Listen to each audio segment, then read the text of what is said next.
బిడ్డ ఆలోచించండి.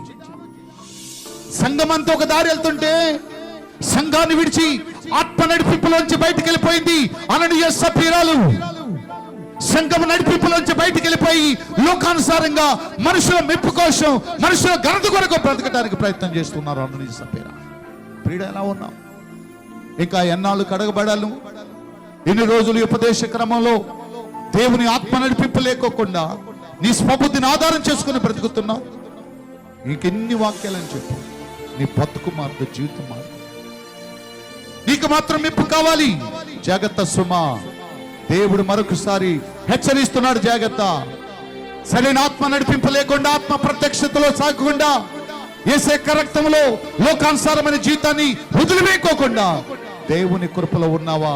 చాలా ప్రమాదం. ఆయన దహించు అగ్ని, ఆయన దహించు అగ్ని నిన్ను కాల్చివేస్తాడు సుమా, జాగ్రత్త.